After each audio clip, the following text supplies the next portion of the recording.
Why would we watch this movie after we crapped on the last one? Where is Art the Clown? And seriously, what would the trickster have done if she didn't have a VCR? All this and more on Gory Storytime. Warning. Gory Storytime is a horror movie review show by a son and his dad who thought that letting his 5-year-old watch scary movies was acceptable. If you are offended by horror or talk about blood and gore by a child, or if you don't want horror movies from the 60s through today spoiled, then there is a remote stuck in your couch cushion next to potato chip crumbs. Use it. And of course, parental discretion is advised.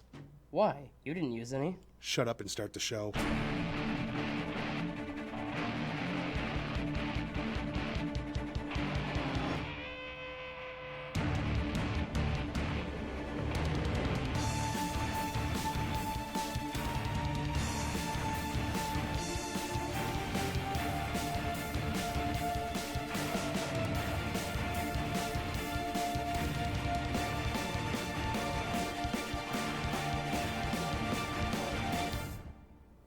Welcome to Gory Storytime. I'm your host, Jason. I'm his co-host and his father, Craig, and we don't usually do this, but we're doing the sequel to last week's episode today. We've done sequels, but never back-to-back, really. Almost never. With the exception of we did the 3 Netflix Fear Street movies. As soon as they came out. And that was one each week, right? So, yeah. Like we would be reviewing one as the next one was coming out. Basically. But that's the only time we've done this. But anyway, quickly to answer those questions. Apparently we're masochists in his own franchise and leave a DVD? Probably. A streaming link? Just a laptop Something? with the files. Who knows? I mean, a hard drive? A thumb drive? Like, I don't know. Email. Who cares? Text. Anywho, so here's the premise of this movie. Now remember, this is the sequel, so they had to change it up. In the first movie, there was a woman who was trick-or-treating with kids she was babysitting, and someone stuck a VCR cassette into one of the kids' their bags, a video cassette. For you youngins out there, that's what us old people called Netflix. No. No. Trick-or-treating and getting tapes was Netflix? No, videotapes were. That was our Those version. weren't Netflix. Anyway, that was basically, we would rent them and, anywho. So, in this one, it's vastly different. Because then she puts in the tape and there's like 3 short stories that were all scary or whatever. This one, there's a woman alone at home and a guy in a mask puts a tape on her doorstep. And then she watches it and there's 8 short stories. And drastically different from the last one. I mean, but it was still on a videotape and it was on Halloween night. But other than that, there was no connection. Anywho, that's basically what it is, because each story is its own thing. And we'll get to that later. Let's see. I'm trying to think, is there anything else to know? I mean, there's literally 8 short stories and a wraparound story, making it an anthology movie, which anyone that watches the show regularly knows we love. Because, as is the case in a lot of them, if one's not that great, maybe the next one will be really good. You know what I mean? Right. Because and they packed 8 of them in this hour and a half, so you have a better chance of some of them being good, considering they were all done by different people. Unlike the last one. Which was all done by one guy. Yeah, exactly. Anywho, why don't we throw on the trailer so you can see exactly what we're talking about. Oh, great spirit of Halloween. Why is Robert not calling me? Trick or treat. Aren't you all a little late to be out this young? You can't just open the door for anyone. They could be infected. They could be crazy. They think it's Halloween. I think it is Halloween.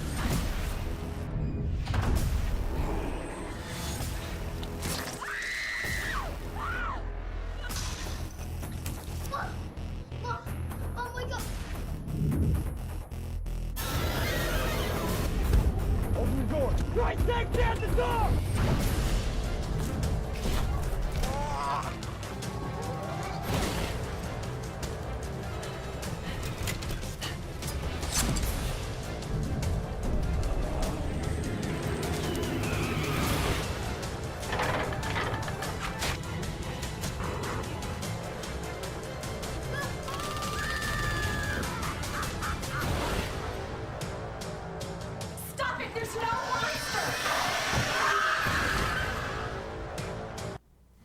All right. Well, that showed an awful lot that I believe it shouldn't have. Like reveals to multiple of the short stories. But, you know, if you haven't seen it, don't rewatch that too thoroughly before you watch it because it'll spoil things because you'll be like, oh, this is that one. Oh, this is that one. Like few movies that we can do this for, I can say, before we go in depth and we spoil this for you, it is up on one of those free ones. Yeah. Tubi. Was it Tubi? Okay. It was on Tubi. So you can watch it free with commercials. If you have internet access, just stream it on Tubi. It's there. And then we can't possibly spoil it for you. And they do a pretty good job with their commercial breaks where they try to do it in between as it's scenes. going to black. Yeah, they do pretty well compared to some of the other sites where they just throw it in anywhere. Yeah. Like even YouTube where we post I've our seen, videos. Yeah, I've seen bad ad placement. A lot. But anyway, now before we get into the behind the scenes information for this one, what we really came here to do is make some money. And the way we do that is we allow large corporations to send us cash, and then we turn around and tell you how great their products are. Because, you know... I mean, that's what all advertisement is. Yes, but most advertisement for shows isn't done by the hosts. But we're bringing it back to Alfred Hitchcock, all right? But we've slapped our name on hundreds of good products over the years. So, you know, when you see our seal of approval, you know it's quality crap. But anyway, this week they backed up a Brinks truck and told us we should tell you that these are good. Gory Story Time is brought to you by Puck Fumpkin, the only chain of stores that refuses to sell anything with a pumpkin spice flavor. Are you a pumpkin spice flavor fan? Then you need to go somewhere the hell else. We have no time for your basic bitchness here at Puck Fumpkin. We sell coffee, donuts, cookies, cakes, ice cream, and more. Basically anything you've seen with a pumpkin spice flavor, but it's even better because we don't put that crap in it. Puck Fumpkin, because puck you, that's why. And by How to Be a Creep, the first ever beginner's guide to giving people chills. Lessons include standing perfectly still and staring, odd behaviors to exhibit, and the classic walk straight at them saying nothing, even if they try to speak to you. How to Be a Creep also includes tutorials on standing over sleeping women and children. So if you get off on making people's hair stand up on their arms, get your copy today. All right. Now, let's get into the behind-the-scenes stuff. And I will be honest with you, when we do a lot of these, we go to IMDb because they have a good selection of behind-the-scenes information for a lot of movies. But because we're watching, like, horror movies, especially, like, lower-budget ones, they tend to have a lot less information. Sometimes, like on the big ones, like The Shining, they had hundreds. Oh, yeah. But like, this had 2. Right. And it had one piece of information that was a goof. So those 3 ended up on here. I've stretched it to 11 because, unlike some people, I'm actually willing to work for this show, and I actually did a bunch of research. I'm willing to do research so that I can make a 10-page rebuttal to someone's meme. That no one will ever read. And just to, like, shred every possible piece of their opinion. So this I'm actually doing because it means something to me. So imagine. Anyway, do you want to go first? Or? Sure. The film was released on video on demand and digital on October 6th, 2015, and had a DVD release on February 2nd, 2016. Like the previous installment, All Hallows Eve 2 is composed mostly of shorts that existed before being put together as an anthology movie. The address of the house in the opening scene is 237, a possible nod to the infamous room 237 from The Shining. A different version of Mr. Tricker's treats, Mr. Tricker's treat, can be seen in the film, because that was from 2011. It features an alternate cut of the ending done by the producers of the anthology. There were 14 writers for this movie. On the video-on-demand version of the film, the audio at the end of Mr. Tricker's treat is messed up. The sound of the door slamming and a portion of the music are missing and appear incorrectly over the credits for the short film. The audio is correct in the DVD version. Unlike the first All Hallows Eve, these segments were written and directed by different people and were unrelated prior to this film. Yeah, it wasn't like a bunch of friends got It wasn't together like and- a whole bunch of stories to do with some creepy guy in a pumpkin mask. Right. Like the other one was All about art. 2 out of 3 were about the clown and the wraparound. Right. Anyway, there were 11 credited directors for the 8 segments and wraparound story. It's also called All Hallows Eve: The Reaping. The 8 segment titles in order are Jack Attack, The Last Halloween, The Offering, Descent, M is for Masochist, A Boy's Life, and Mr. Tricker's Treat. Oh, sorry, and Alexia was the last one. Instead of Art the Clown from the original, the wraparound story has a creepy guy in a pumpkin mask called the Trickster. Spelled Trickerste.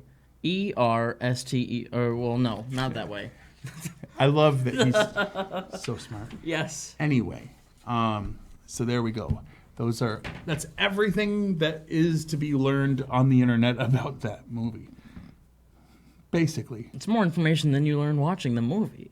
I mean, well, considering it's not about the The particular movies stories, aren't about the movies, the facts aren't about the movie, it's about the making of the movie. which is the movie. No, it's facts about the movie would be things that take place on film. That's not what this is. Anywho. Oh, and also, we like to give you the score from Rotten Tomatoes. Rotten Tomatoes, for those who don't know, they take all the professional reviews that they can get their hands on. They have ones that they automatically get the ratings from. And if they give a positive review, they add it to the list of positive reviews, negative review, and they just, out of 100%, what percent said positive overall. Absolutely. So if you don't like the number, it's not Rotten Tomatoes' fault. It's actually the fault of the movie because it meant that most of the critics hated it. Or it was the fault of the critics, depending on, sometimes They're politics get unfair, involved. right. Sometimes they don't like a certain genre. Like horror movies or Horror and comedies. comedy tend to get hit hard, yeah. Anyway, so the critics... Critics did not technically have a consensus. This keeps happening with these little movies. So I went in and I did some work. All right. It had 2 reviews. And? One was positive and the other one was negative. And my good math skills tells me that is a 50%. I mean, yes, the consensus is out of the 2 critics who watched this movie, Right. that's their Because consensus. the bad one gave it a 50. Let's see. And then the people who also get to vote, positive or negative, have it at 16%. I think that's a little low, to be fair. A little, yeah. I get that. Like, it's low. It is. Like, I liked this better than the first one. And if you haven't seen our review of the first one, go back. It's a lot of fun. I mean, yeah.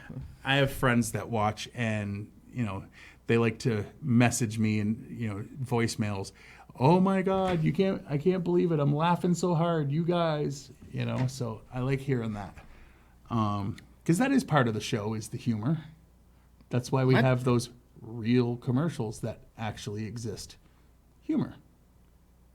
I'm getting paid fat for that, all right? No, I just am fat. I see what you were doing. All right. You saw where I was going to obviously go. I mean, it might be fruit, but it is low hanging, so I'll go for it. Anyway, let's see.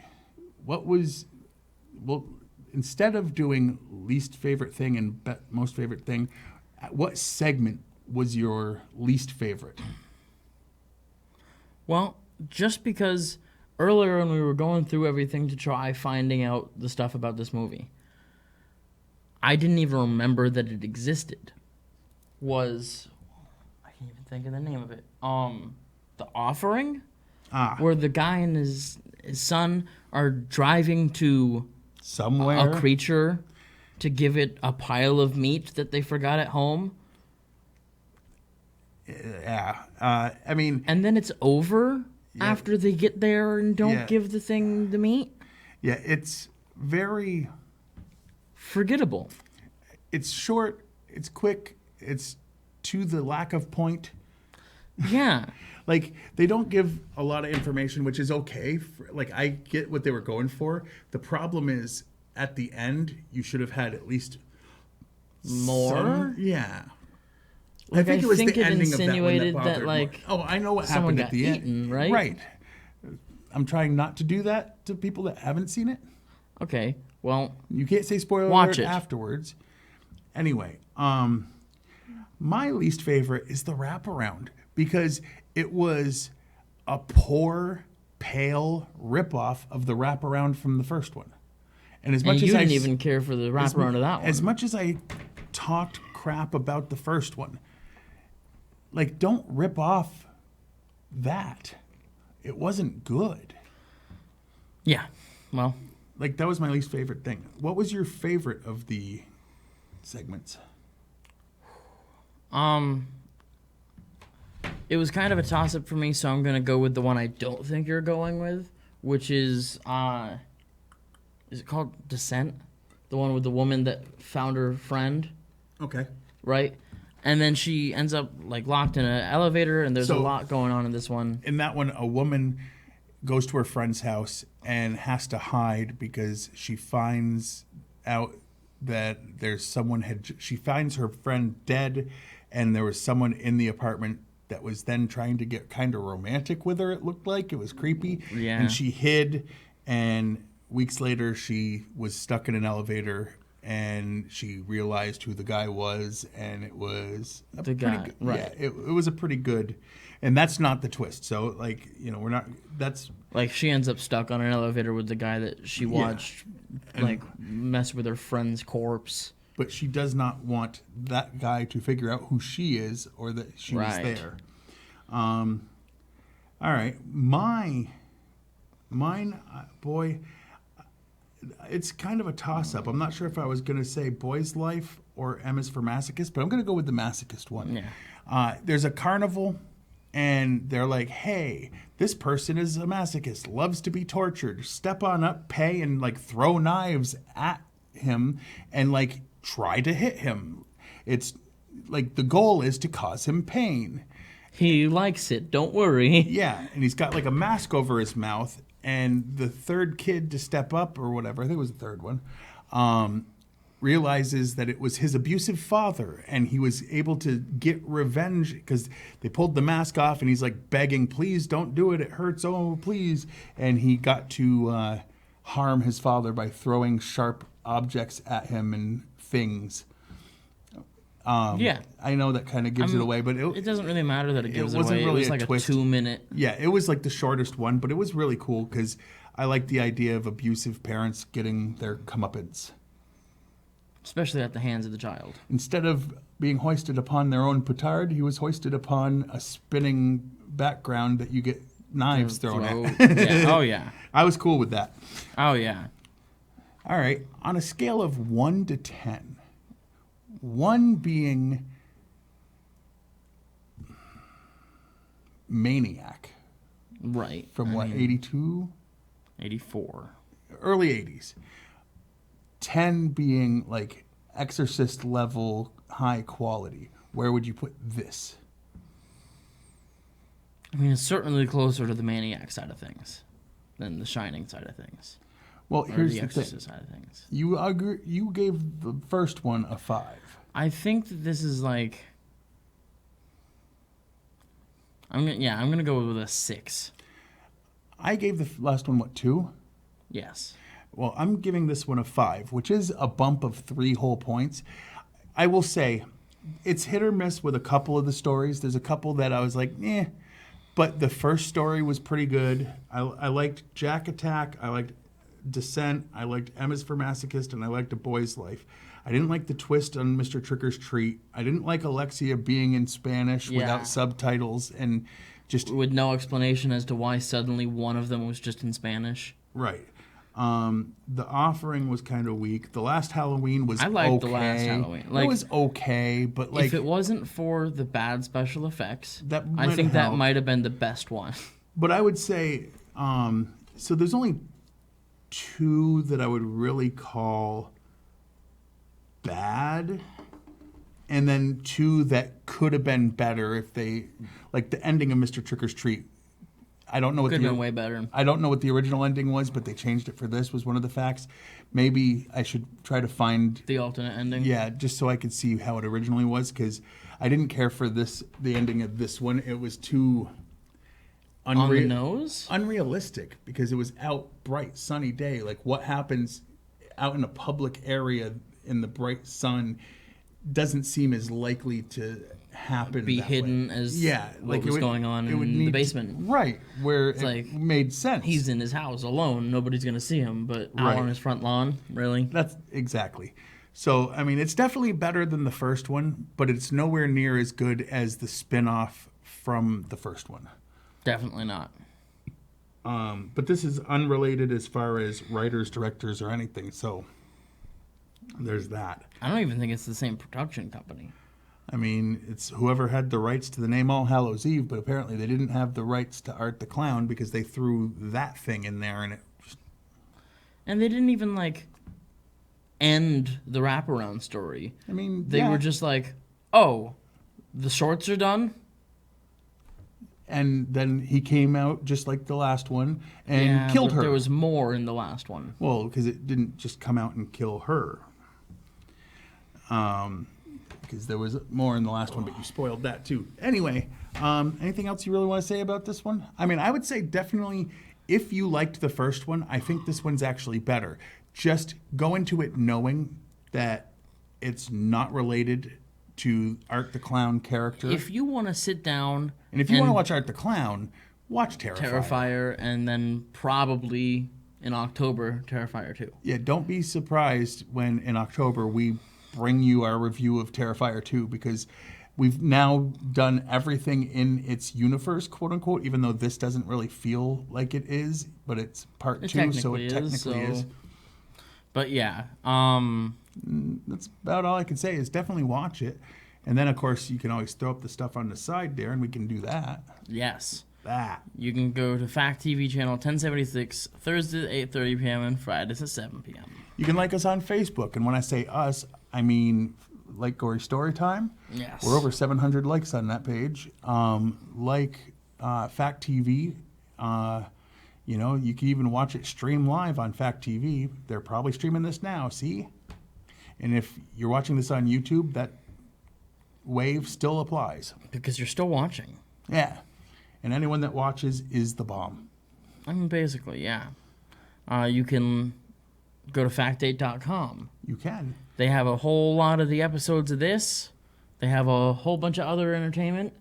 Because unlike most places...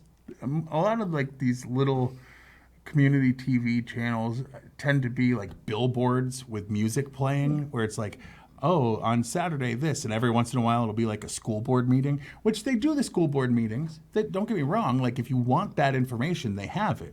But they also have people that come in, and we've been doing this for quite a while.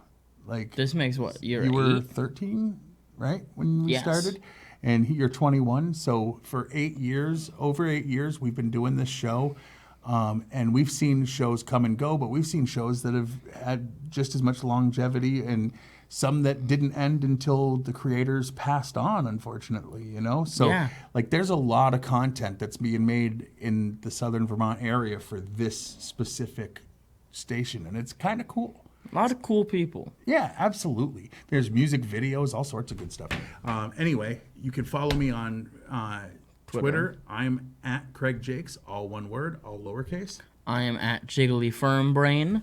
I only tweet things that he says that I find funny, either in or out of context. And he just tweeted something today. I did. And then shared it on Facebook, a copy of the tweet. Yes, I did. And tagged me in it. And I was like, okay. Maybe it'll get some more traction if I put it on Facebook for people to see. I doubt it. Yeah, me too, but But it has nothing to do with the show, usually. It's just things that I say that he's like, wow, that's funny the way he said it. Or, whatever, and then he throws it up there. Oh, yeah. And you can check out my YouTube channel, Juggalo Jakes. Just look for Gory Storytime. It'll come up with 2 channels. Come up with Fact TV's and mine. Like and subscribe to both. Absolutely. Mine's got music videos and sketches we've done, all sorts of stuff. But anyway, all right. And until next week, with something we're not sure of yet. Yeah, we'll probably try to come up with a series of 4 things, because we haven't done that in a while. I've been your host, Jason. I'm his co-host and father, Craig. And sweet dreams.